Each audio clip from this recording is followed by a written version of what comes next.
আমি কিন্তু officially designate না যে ওখানে কি কথা হলো এখানে বলার, বাট আপনারা বলতেছেন, আমি শুধু উত্তর দিচ্ছি খুব সংক্ষেপে।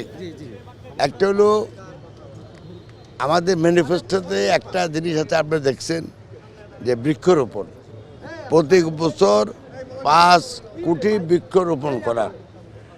আমাদের মোটামুটি কথা হয়েছে কীভাবে বৃক্ষরোপণ করা হবে, চারা কোথায় পাওয়া যাবে, মিনিস্ট্রি অফ এনভায়রনমেন্ট ফরেস্টে কত আছে, মিনিস্ট্রি অফ এগ্রিকালচারে কত আছে, এছাড়াও প্রাইভেট সেক্টরে যদি পাওয়া যায় কত হবে, সব মিলাই এবছর আমরা কত বৃক্ষরোপণ করতে পারবো।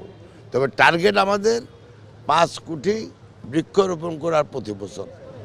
তো এটা কতদিনের মধ্যে? প্রতি বছর 5 কোটি প্রতি বছর। মে মাসে আমাদের শুরু হবে, এটা জুলাইয়ের পরে তো আর লাগানো যায় না। তো এবছর তো এত 5 কোটি আগে চারা করা হয় নাই।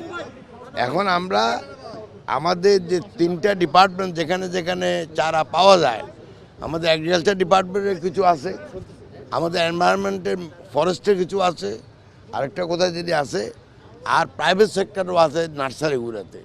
এগুলো সব খোঁজ করে যা পাওয়া যায় সবে আমরা লাগাবো। এটা কবে থেকে শুরু হবে? কবে থেকে শুরু হবে গাছ লাগানোটা? মে মাস থেকে। জায়গা নির্ধারণ হয়েছে মাননীয় মন্ত্রী? কোথায় লাগাবেন? লাগানোর জায়গা নির্ধারণ? লাগানোর তো 7-8টা সিস্টেম আছে। একটা হলো চরে লাগায়, নদীর 2 সাইডে লাগায়, ওই যে বাঁধ, তারপরে আপনার রাস্তা ধারে হিল ট্র্যাক্টের একটা এরিয়া আছে, তারপরে আপনার ম্যানগ্রোভ আছে যারা সুন্দরবনে বা যেখানে লবণাক্ত পানি আছে। 7টা না 8টা ক্রাইটেরিয়া আছে, সব মিলেই আমরা বলতেছি। মোট কথা 1 লাইন আমাদের ম্যানিফেস্টোতে আছে 5 কোটি বৃক্ষরোপণ করার প্রতি বছর। এবছর হয়তো হবে না, কিন্তু আগামী বছর এটাকে মেক আপ করে যেন আমরা 5 কোটির বেশি করতে পারি, এটাই আমাদের প্ল্যান।